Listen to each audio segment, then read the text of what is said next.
বিসমিল্লাহির রহমানির রহিম ইযা জাআ নাসরুল্লাহি ওয়াল ফাতহ। মধ্যপ্রাচ্যের রাজনীতিতে ইরান একটি নাম নয়, একটি অবস্থান, একটি রাষ্ট্র নয়, একটি প্রতিরোধের দর্শন। 4 দশকেরও বেশি সময় ধরে ইরান নিজেকে এমন একটি শক্তি হিসেবে প্রতিষ্ঠা করেছে যে শক্তি বহিরাগত আধিপত্যের সামনে মাথা নত করে না।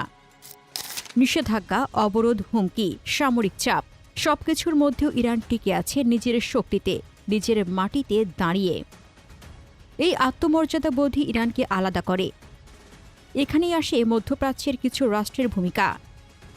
তারা প্রকাশ্যে ফিলিস্তিনের পক্ষে কথা বলে, মুসলিম ঐক্যের কথা বলে, কিন্তু বাস্তবে পশ্চিমা সামরিক জোটের উপর নির্ভরশীল। তাদের ভূখণ্ডে বিদেশি ঘাঁটি, আকাশে বিদেশি যুদ্ধ বিমান, নিরাপত্তায় বিদেশি সেনা। এই বাস্তবতা কি সত্যিকারের সার্বভৌমত্বের প্রতীক নাকি নির্ভরশীলতার? ইরান যেখানে নিষেধাজ্ঞার মধ্যেও নিজস্ব প্রযুক্তি, ক্ষেপণাস্ত্র কর্মসূচি, প্রতিরক্ষা সক্ষমতা গড়ে তুলেছে, সেখানে অনেক উপসাগরীয় দেশ বিপুল অর্থ ব্যয় করে বিদেশি অস্ত্র কিনেও কৌশলগত স্বাধীনতা অর্জন করতে পারেনি। পার্থক্য এখানেই, এক পক্ষ আত্মনির্ভরশীলতার পথে হাঁটছে, অন্য পক্ষ নিরাপত্তার জন্য বাইরের শক্তির উপর ভর করছে। মধ্যপ্রাচ্যের রাজনীতি কখনোই সরল রেখায় চলে না। এখানে প্রতিটি সিদ্ধান্তের পেছনে থাকে বহুস্তরীয় কূটনীতি, গোপন সমঝোতা, নিরাপত্তা হিসাব নিকাশ এবং ক্ষমতার ভারসাম্যের খেলা। ইরানের উপর সম্ভাব্য বা সংঘটিত কোনো মার্কিন হামলার প্রেক্ষাপটে যে প্রশ্নটি সবচেয়ে বেশি উচ্চারিত হয় তা হল, মধ্যপ্রাচ্যের মুসলিম দেশগুলো কি সত্যি নিরপেক্ষ ছিল নাকি নীরবে বা পরোক্ষভাবে সেই হামলার পথ প্রশস্ত করেছে? বিশেষ করে সৌদি আরব, কাতার, কুয়েত এবং সংযুক্ত আরব আমিরাতের ভূমিকা নিয়ে নানা আলোচনা, অভিযোগ এবং ক্ষোভ তৈরি হয়েছে। অনেকের দাবি তারা প্রকাশ্যে আকাশসীমা ব্যবহারের অনুমতি না দেওয়ার কথা বললেও বাস্তবে অন্যভাবে সহযোগিতা করেছে। এই অভিযোগ ঘিরে জন্ম নিয়েছে বিশ্বাসঘাতকতার ভাষ্য। প্রথমত বুঝতে হবে, মধ্যপ্রাচ্যের ভূ রাজনীতি মূলত নিরাপত্তা নির্ভর। উপসাগরীয় দেশগুলো দীর্ঘদিন ধরেই ইরানের আঞ্চলিক প্রভাব বৃদ্ধিকে নিজেদের জন্য হুমকি হিসেবে দেখে এসেছে। ইয়েমেন, সিরিয়া, ইরাক ও লেবাননে ইরানের প্রভাব বিস্তার তাদের উদ্বিগ্ন করেছে।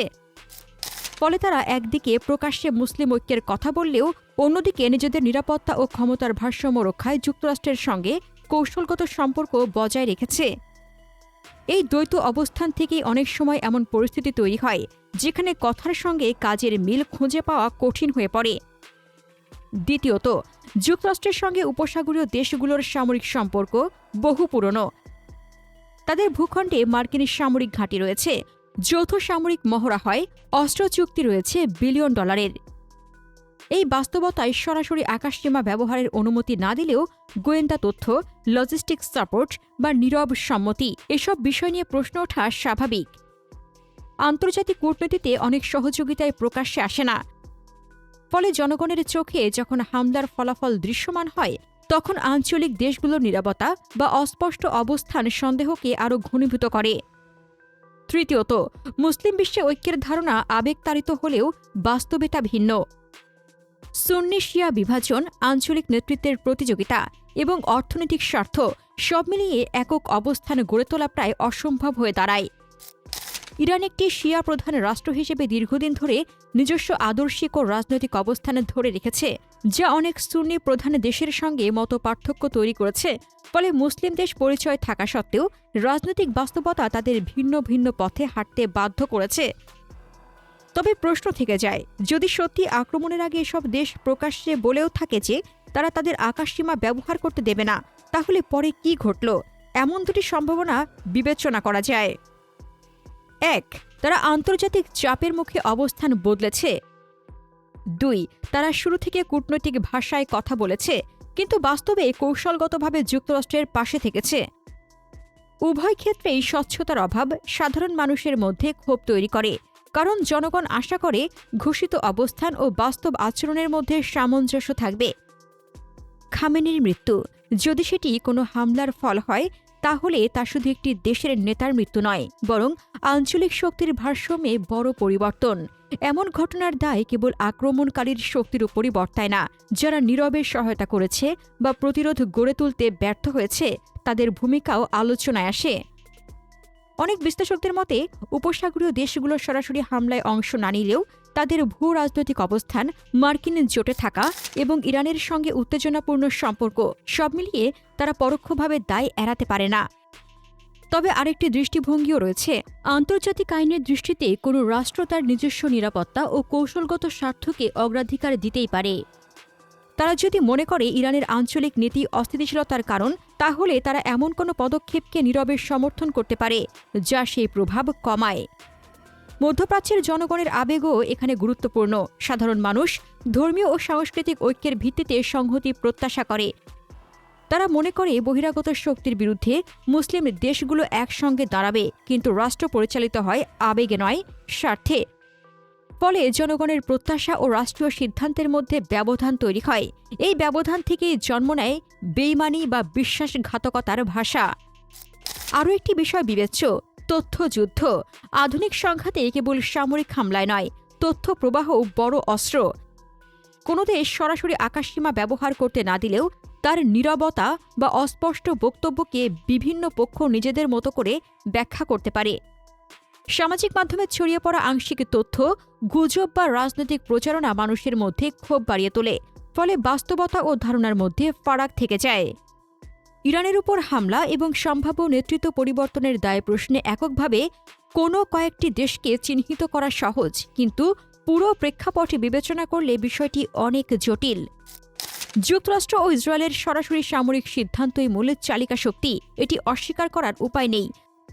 তবে আঞ্চলিক শক্তিগুলোর অবস্থান, নীরব সমর্থন বা প্রতিরোধহীনতা ইতিহাসের বিচারে মূল্যায়িত হবে। কেউ এটিকে কৌশলগত প্রয়োজন বলবে, কেউ বলবে নৈতিক ব্যর্থতা। মধ্যপ্রাচ্যের রাজনীতিতে আজ যে অবিশ্বাসের দেওয়াল তৈরি হয়েছে তা একদিন ভাঙা যাবে না।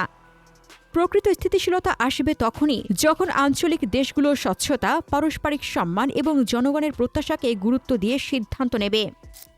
অন্যথায় প্রতিটি সংকটের পরেই নতুন করে প্রশ্ন উঠবে, কে কার পাশে ছিল, আর কে নীরবে দূরে দাঁড়িয়ে থেকেও ঘটনা প্রবাহকে প্রভাবিত করেছে।